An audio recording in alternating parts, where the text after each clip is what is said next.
everybody, it's Norm from Tested. And Bill from Tested and Punished Props Academy. And we are here in Adam's shop for another installment of Model Behavior.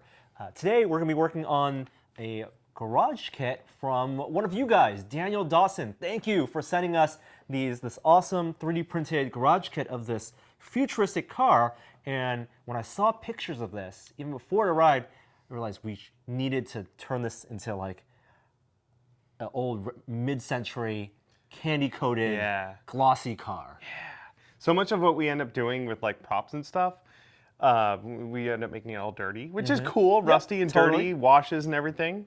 To make it perfectly clean and shiny and glossy provides itself a whole nother range of possibilities and challenges, which we're going to dive into. Yeah, I mean, there's a lot you can do with this. We could do some masking, there's some piping, and there's like interiors, but for the purposes of today, we want to experiment with how can we make this look as shiny with an undercoat of a color, and maybe try to get it metallic, and then just make it look like it was taken to a body shop and with tons of car wax on top of it. Yeah, it gives it a very different surface quality. Think like that Fusion Flea model that we got. Exactly. Yeah. Exactly.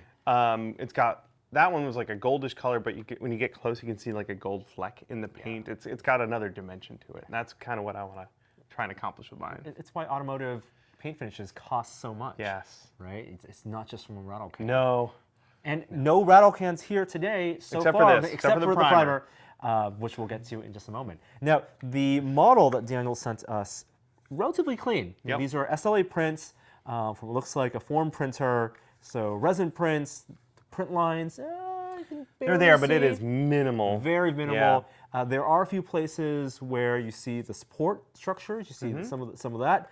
It was clearly printed, I think, in this direction. Yes. Well, I guess on the form would be on this direction with hanging from the build plate there. So we have some files, diamond files, and some sandpaper, and we should go in and clean this up just a little bit before we put the primer on. Yeah, it looks, and look at the lid is printed in place, I think.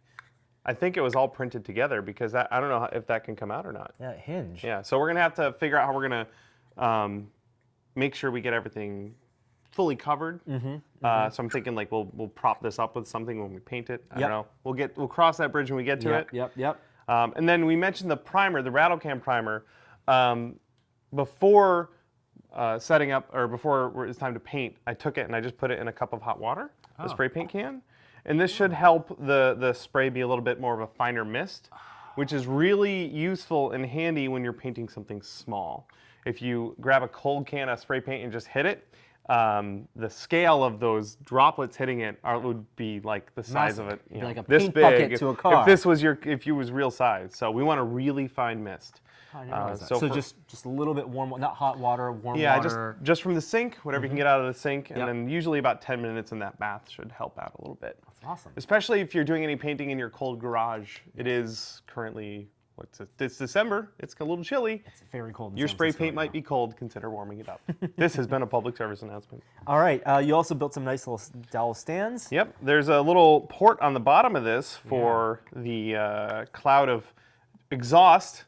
It's a future car, it flies. So that's what's gonna hold it while we do our painting, which is great because we actually don't want any paint in there so that this can fit nicely.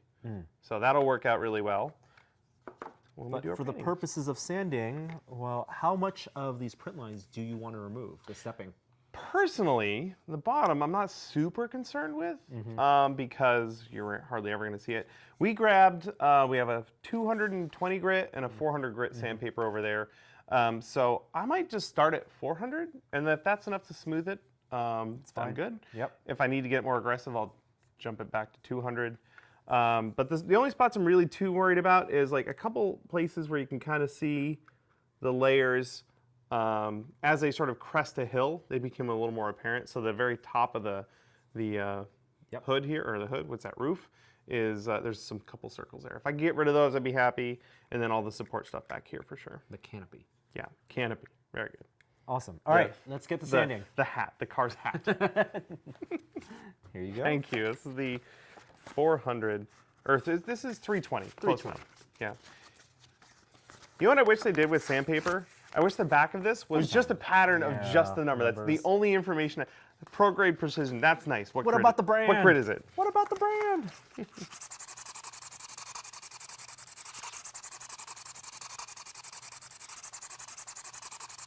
So we've been sanding for about half an hour now. And initially we're like, well, we don't need to do too much sanding. But as we got into it, we're like, well, actually we kind of do. And why is that important, Bill? Well, we want a really, really clean automotive finish. And you might think, oh, the paint will fill those lines. It won't. Unless you have like a really high build primer and you're gonna do like a couple rounds of sanding and priming. Don't count on the paint to fix any of your crimes, especially because we're not gonna weather these. Right. They gotta be perfect. So any of that stepping is gonna show up. Like it's Yeah. not, we're not doing filler primer and sanding again. This is gonna be that Yeah. finish, and we will see all the little lines. I Yep. don't think it's gonna be perfect, but No. there are some surfaces here that definitely are gonna look Yeah. good. We're doing also just these pads as a final. Yeah, it's just a scouring pad. They come in different grits. This one's a little aggressive, but I think it's doing okay. And then before we get the primer on, wipe this down with a little bit of alcohol, get all that dust out of there, let us see exactly where there still may be some stepping, but for the most part, all that on top at least is gone. Yeah, I'm pretty happy with mine, for sure. We can put it on there, go get ourselves some alcohol and wipe it down. Then it's prime time. Prime time. Got 70% isopropyl alcohol. And this will pick up any dust, hopefully, and then evaporate. In these type of kit projects, I'm always on the lookout for these like magic moments where, because you're doing something for long periods of time, you're like, nothing's ever changing. And then sometimes like when you put your final clear coat or something goes on, then it's like a transformation. Even putting on wiping away with the alcohol, it makes that sanding pay off. Yeah. Once you prime it, then that's when all of your crimes show up. But I'm ready to do that.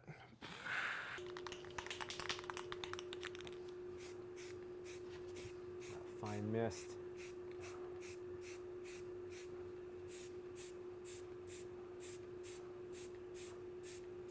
Is it semi-gloss? This is a flat. We got our prime down. Yes. We're gonna let that dry a bit, but before we do that, we're gonna hit it with a little bit of clear. I grabbed this gloss clear coat from Alclad, does this. So we're gonna put that down. The primer we have is a matte finish, and it looks nice. It's really nice and smooth, but just to gloss it up a touch, we're gonna hit it with this, let it dry while we go get lunch, and then when we come back, we'll have a super smooth, glossy black finish. And that's not the finish of the final piece. No. The glossy black on the primer, we could use a real high gloss primer. Yeah. That's an undertone for the colors we'll Right. use that will make this look more metallic. Yeah, yeah. So that's what we got. We got it loaded up in the airbrush here. With gloss paints, if you airbrush a little bit and then you overlap that as you're kind of going down, that overlap, if it's already starting to dry, if it's flashing off, it's hard to make it glossy. So you really have to almost kind of hose the whole surface down. Bit of a knack to it. Start with the inconsequential pieces. Start with the pieces that you're hardly going to see. So I am just kind of hosing the surface down. It looks very wet. You don't want so much that it starts to drip and sag, but you want it to look glossy and wet. And I'm starting by painting and going across it and stopping beyond it. So I'm not starting it right in the middle of my part. Just like that. There we go. So that, like, if we compare that to Norm's, there you go. You can see that. And that'll dry, and it won't be maybe quite as glossy when it's dry, but it'll be much more glossy than that. Sweet. That's just a little insurance to help us get as shiny of a surface as possible. Ooh.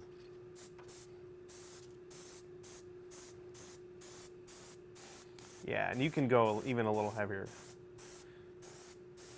It's tricky because so many times you want to be gentle with the paint so that you don't put too much on and it doesn't sag and take forever to dry.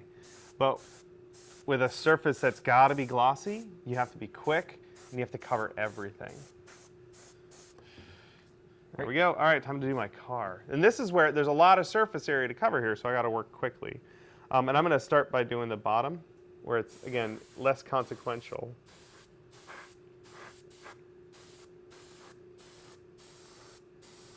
And I'm looking at it at an angle with the light so that I can see what's reflective, if that makes sense. Lets you know what you're missing. Yeah.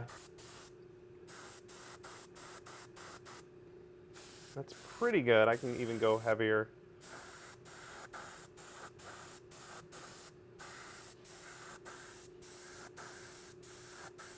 You can also do this in 2 passes. Do like a dust coat and then come over with a wet coat. That sometimes helps. But I'm pretty happy with that. I'm just looking for spots that look more matte, that didn't get covered really well. But I'm pretty happy with that. Yeah. So there you go. Here, I'll top it off. We need a little more. You can make yours all shiny. And then for sure, I'm going to let this dry for a good long while. And not like where I'm usually like, I let it dry, meaning I hit it with a hairdryer for half a minute. We're actually going to let this dry.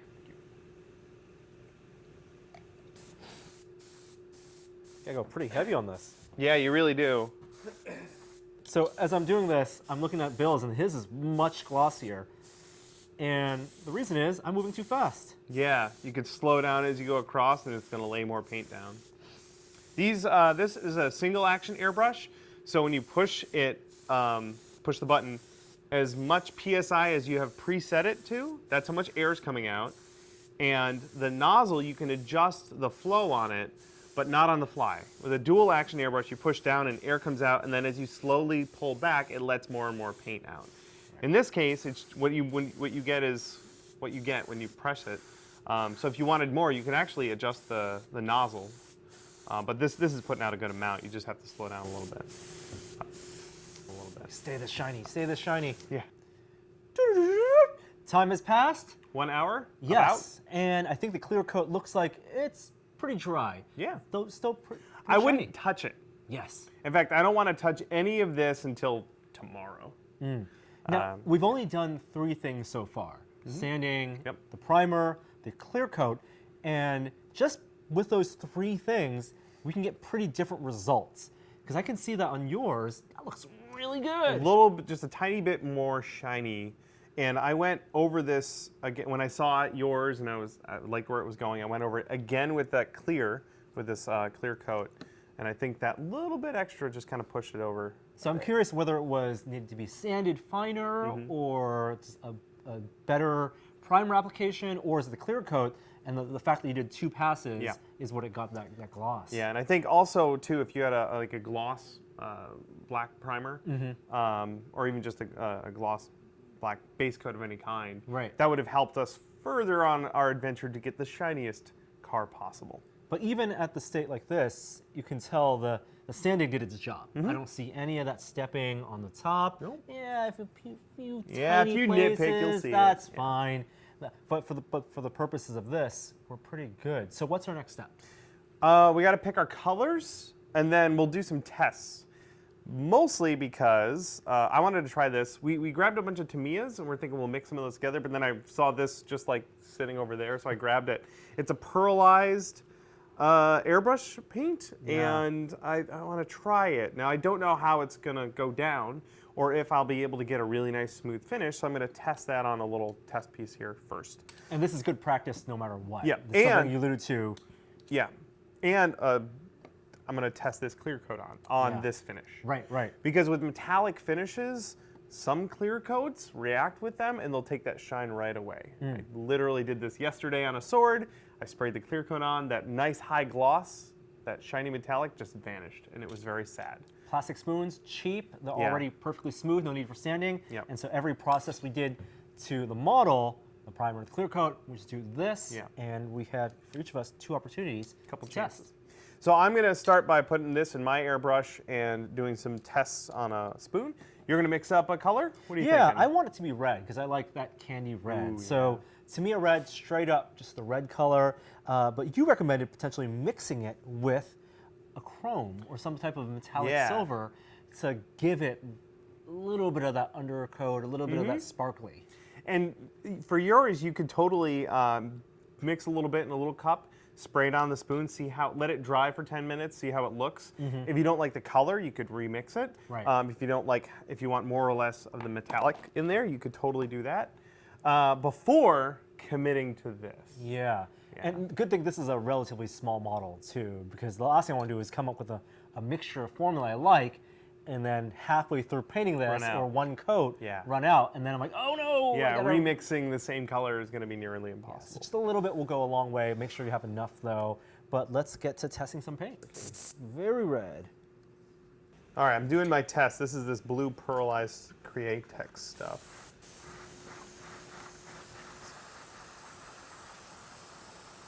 Or maybe Ooh! Holy! Can you see that? See that little glistening metal? Oh, that looks pretty nice. It's really dark. Didn't cover a ton. I think what I might do is let that dry a little bit as like a dust coat, and then come back over with a much more wet coat.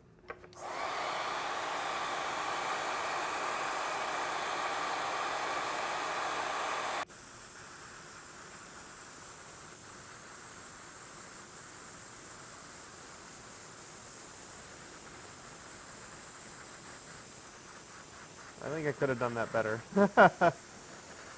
It's all right. Let's just keep this crazy train rolling. There we go. I think it could have done better. It's like an R2D2 blue almost. I think I should have just gone more slowly across it. For coverage. Yeah. All right, here goes the test of the red. A little bit of metallic. You can even just hold it down and just keep going back and forth. Yeah. That black really dark underneath. Yeah.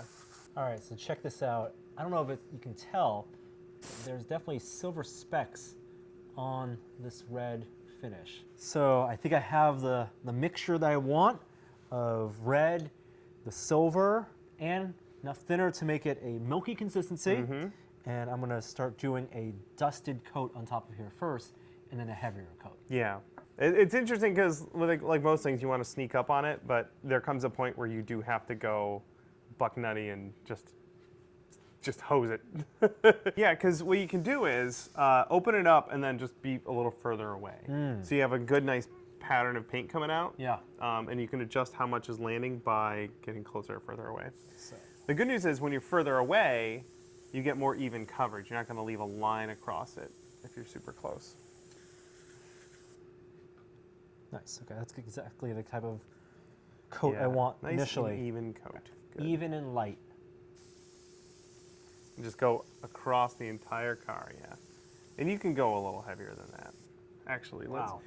When you're setting this, Norm, take a peek over here. It's actually below 25, and when you hit that, this might dip a little bit. So you could turn it up just a little bit. Give yourself like a 5 psi buffer. Oh yeah, that's a big difference. Yeah. Because when it draws from it, you'll see the psi drop a little bit. Yeah, there you go. Norm's getting wild with it. I'm gonna pull my car over here. All right.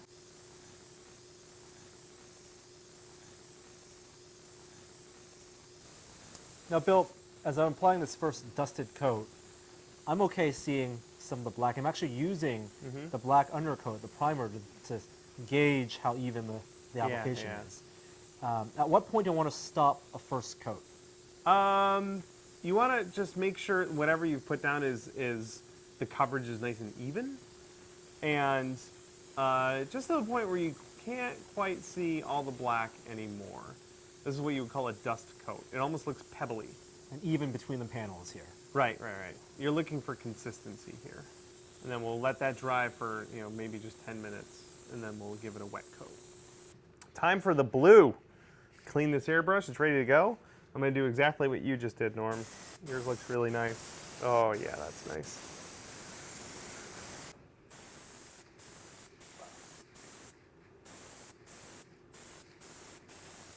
Should have put a glove on. It's all right. Water-based paint. It'll wash right off.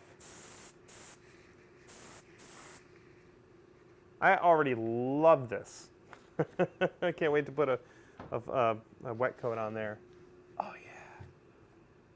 So Bill, I think my dusted coat is dry. Yeah. Still not going to touch it, but it looks dry. Dry enough to do the wet coat for Now, sure. with my 2 test spoons, you can see one of them, maybe you can see, is much shinier. That one, guy, that's yeah. the one. How did I do that? It's a very wet application. Like you put a lot on there.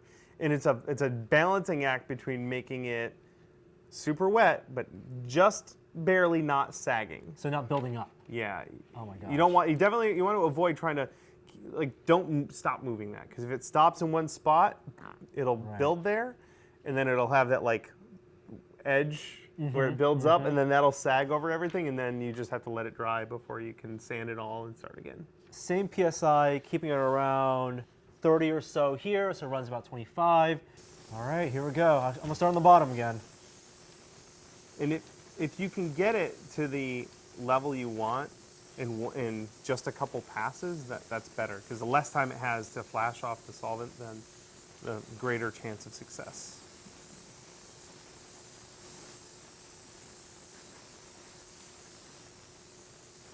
Be fearless, Norm. Yeah, that's good. Ooh, yeah. So it is deliberate and slow. Yeah. Is the name of the game. But never stopping while Never you're stopping. over the part. Yeah. This is where your muscle memory probably comes in. Yeah. Where you're just always moving that airbrush. That door, the bottom of that door could use a little more, yeah. Oh, you used all your paint. Wow, all right. I would probably call that good. Like, there's always a point where it may not be perfect, but to try more is just going to make it worse. And I can see that silver. This silver is Yeah, there. that's awesome. I dig that so much. Just enough paint mix Yeah. to make that work. Whew. All right, good job. Now you just let that dry for a good long time. Norm used almost a full hopper, so I'm going to top myself off here. And I've just got this opened up pretty wide, and I'm going to hose it down.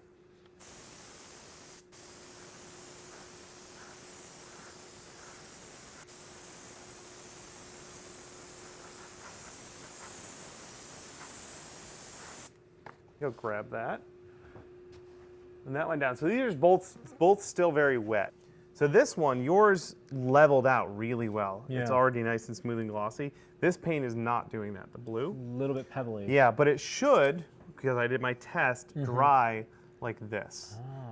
Yeah. This is so- why the test is important, Right. because if I had applied that, I'd be freaking out right now. Yeah. So we'll let that dry, Yeah. and it should look like this. It's going to take a while to dry because we put a lot on there. So We'll wait a couple hours, Yeah. and then I'll be interested to see how this wet coat dries up, because we definitely want to then put another clear coat to get it like really like enamel-y in its finish. Oh yeah, for sure. So now we wait. Well, now we clean the airbrushes. Bill, these look so good. This is really great. I'll tell you what, I snuck in here and put one more coat of blue What? on. You did? So what happened? It wasn't quite covered. I saw little bits of black in there, so I Hmm. just did another coat. A very wet coat. I watered it down a tiny bit with water to thin it, just so I could get a little bit more of an even coat. And it looks pretty great. Now, when we last saw this, we were explaining that because there are different types of paint, it was a little more pebbly, not exactly splotchy, but definitely pebbly in the texture. And now that it's all dry, it's pretty smooth It's pretty smooth. Yours is ridiculously smooth. and shiny And already. really shiny, yeah. So that's just the wet application. But we want this to look even glossier. Yeah. And so our final step is going to be with another clear coat, and we're actually going to try something different for this final step. You're going to use the same clear coat we had initially. Yep, and this is a gloss. It says gloss right on the bottle. Boom, gloss clear coat. And I'm going to try using a floor wax, essentially. Yep. A lot of model makers in the past have used what was called Future Floor Wax. Is that a brand that even exists anymore? I don't know. The name has changed a handful of times in the last few years. In fact, I bought a bottle of that 3 years ago, and the same listing on Amazon has a different name. I think it's called Pledge now. Pledge a Revive. Revive. Revive. Revive gloss coat or gloss finish, something like that. Now, our bottle of that Pledge is actually en route right now, so we're going to wait till that arrives before we do our test application. But the test is important because we don't know exactly how that top coat's going to react to this paint. I'm pretty confident this will work just fine, but I have my spoon So I'm going to spray a layer on here and then let it dry for a little while. And if the finish is exactly what I want, then I'll put it on my car. All right, let's take a look. Let's start with the spoon. Just gonna, and this will be a fairly wet coat too, because I do want it to have that ridiculous shine. Oh my God, already. Holy smokes. Yeah, so if we hold that up next to the car, you can see, now this will dull a little bit as it dries, but that shine gives it that little bit more factor. That looks really good. I'm gonna try that on one Sure. of my 2 spoons. The same finish, yeah, just to see how it looks. Just to see how Go ahead.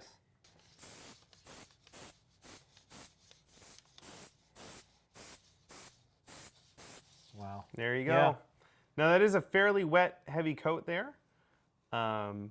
It's along the edge. It's really hard to see, but it is not quite sagging, but it is pulling a tiny bit on the edge. So that is just about as heavy as you should go. Right, right.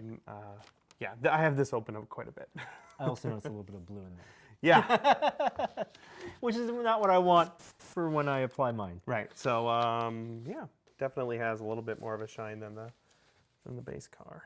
And most importantly, it didn't mess with the finish at all. Yeah. Sometimes metallic finishes can react poorly with clear coats and just get totally ruined. It's the saddest thing that can happen. The very last step. The paint's like releasing. Oh, it's all done. The paint's perfect. I just have to clear coat it. You clear coat it, and the shiny finish just goes gray, and you're just like, oh, I have to do all that again. But that looks pretty great. I'm happy with that. I'm gonna put 1 coat on here, maybe let it dry for a few minutes, and potentially put a 2nd coat on.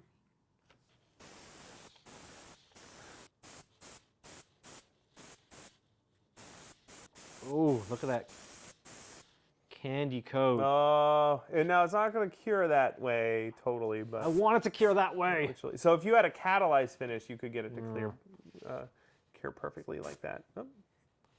So I'm just looking for any spots that are still a little matte. I'll blast them. That's why I hope the floor wax that's the coat I want. Oh, we're good. Panicked a little bit. I'm gonna let this sit for like 10 minutes and see if I should do another coat. That's like 15 minutes later, and it's looking really shiny. Yeah. We will want to let these dry overnight.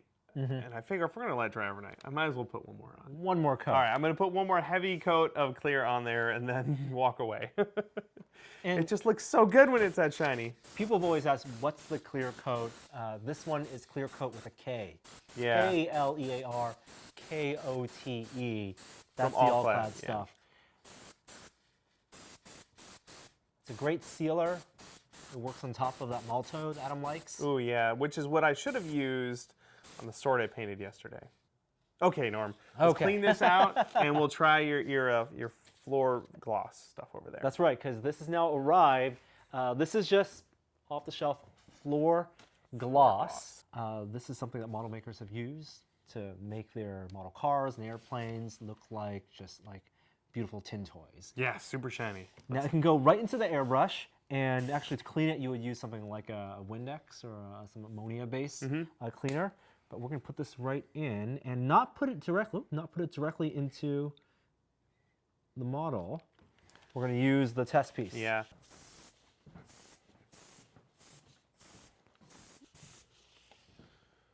Sure looks shiny right now.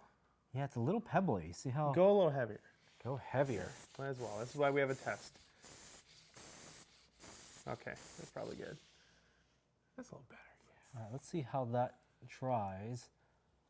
But it's pretty shiny. So with our 2 tests, we had Gunther behind the camera do a spot check. And Bill, I'm going to have you do the spot check. Yeah. Which one do you think is shinier? Man. Which one has more gloss to it? They're really close. They are super, super close. Wow. I think this one edges it out just a tiny bit. The right one? Yeah. That is indeed the floor coat, Yep. the floor gloss, and this is the clear coat. Yeah, the trick with this floor coat stuff, this floor gloss, is that it's easy to over apply it. So the edge of our spoon, there's some dripping and sagging Some pulling, there. yeah. Yeah, and there's no easy way to fix that. So I would say make it a fairly wet coat, but err on the side of not putting too much on. Yes. Okay. All right. Let's watch Norm ruin this model. It's actually kind of nice painting with this stuff because most paints, they don't think to put scents in it, fragrances. But for consumer stuff that you're meant to put on your floor, they're like, oh, let's make it smell like lavender. Yeah. All right, I think, don't touch it. I think you're good. I think one spray more would be too much. Well, we can let this dry and Yeah, then apply yeah. a second coat. So as a first coat, this is plenty good. All right, let's compare it. They're both very shiny now. Yours has a little more time to dry. Yeah, it has. Yeah. So this will dry if you're not using a blow dryer in about 30 minutes or so, and then we can apply a second coat. We definitely want to leave that on overnight. But let's put a blow dryer on this. You want to do that? And get it dry so I can do a second coat. Do a second coat. All right, cool.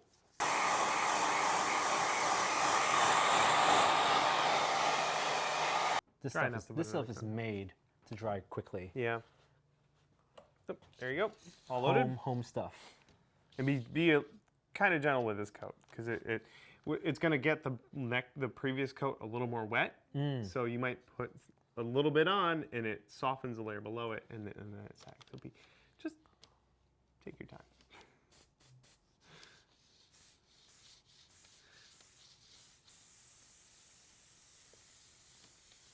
This being ostensibly the last paint layer, it would be a super bummer if you gooped it up right now. No pressure.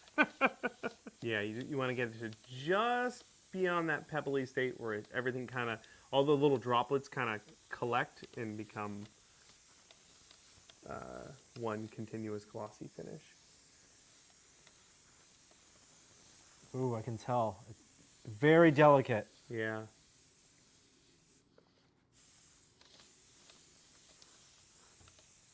I don't know, Bill. You worried? Yeah, that rear trunk is pretty well covered. Yeah. The thing is that you can't stop and let it dry and then do another layer. You have to have one continuous smooth finish on the whole thing. So you gotta finish it. I'll be honest, Bill, that was really scary. Yeah, that second coat was a little pebbly to start, and your coat is a little thick. It looks, I can feel it, but But you know, maybe that's what I'm going for. That look of a toy car model that's been dipped in enamel. yeah, so we'll see what this looks like. I want to touch it for overnight, see how it looks in the morning. And then we'll do a little bit of assembly, and that will wrap this project. So we'll see you guys in the morning. It's a brand new day. Hey! Okay, Bill. You were a little worried yesterday when we left this. I don't think we even showed this on camera. After we shut the cameras off and left for the day, we took a closer look at the finish. Yes. The floor gloss finish, and it was not looking good. It looked kind of milky in spots. Yes, Yeah. and we're freaking out. I thought the paint underneath was Melting stripping and just or sloughing melting, off, or yeah. the two layers weren't meshing well. Yeah. And so our first look at it this morning, That looks awesome. it's a Christmas miracle. It's okay. It's a miracle. Yeah. The paint gods have smiled upon us this day. Norm, that looks incredible. Oh my God. And I am pretty over the moon with this blue. That is great. And let's, here's a tip. If you're gonna test the paint on something that you think may or may not be done, touch a spot That you don't care about. that you don't care about. So down here, that feels nice and dry. Now, it doesn't mean it is fully cured. I'm flying home today. I'm not going to put this in my luggage. I'm going to leave it here and give it plenty of time to dry all the way. Even wrapping this in something in my bag, that thing could stick to this and just wreck the paint job. Totally. What's interesting, and hopefully this is something that does come across on camera, is the two gloss finishes actually look different. I'm not talking just about the paint underneath, because these are different metallic approaches to paint, but just the clear coat versus the floor gloss, they look different. And that. Yeah, yours is definitely shinier. I So don't even think though it's- we were panicking a tiny bit, the outcome is stunning. It's not just about shininess either. I think it looks like there's like a layer on top. Yeah. Right? Like the shininess of yours, when this is plenty shiny, Yep. it looks like it's in the paint.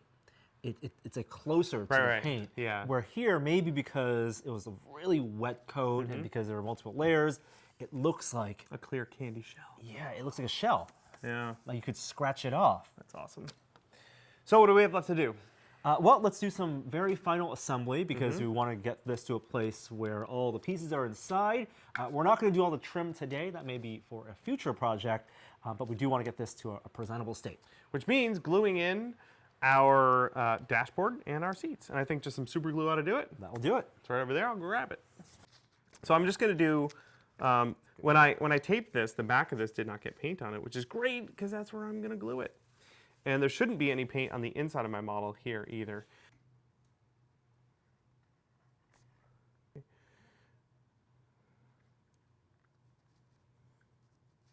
You had gotten some paint on there, just a little bit of scuffing up. Yeah, so this is the activator for your super glue. Yep. And I love these little squeezy bottles. This stuff can actually wreck a paint job. So you do want to be careful with it. So definitely don't, if you get that everywhere on your paint, don't touch it with your hands. So I have quite a lot left over here. So I'm just going to use the hairdryer to blow that away and evaporate it. There we go, and it just evaporates.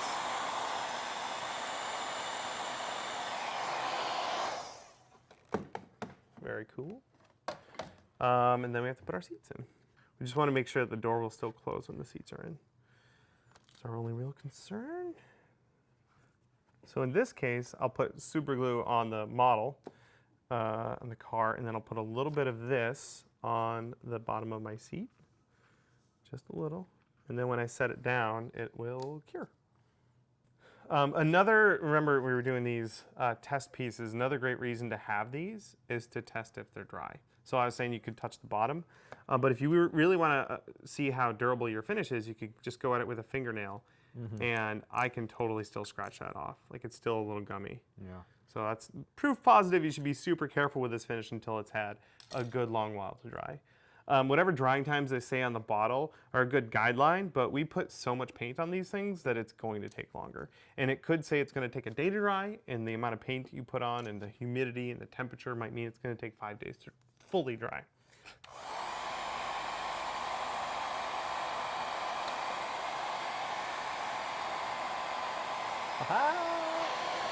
Okay. Perfect! It's still very possible to get fingerprints in this paint job, so you gotta be careful. Oh, yeah. Oh, Ah, yes! Up top. Bam! That's wonderful. nicely done. So there you have it. Two different approaches, not only to the metallic finish, to recap, a pre-made iridescent finish, This is a water-based acrylic type paint. Yeah. pearlized blue, and also a mixture of just Tamiya red with some metallic silver on that. And then two also different approaches for the gloss as well, with an Alclad Klear Kote and an off-the-shelf floor gloss.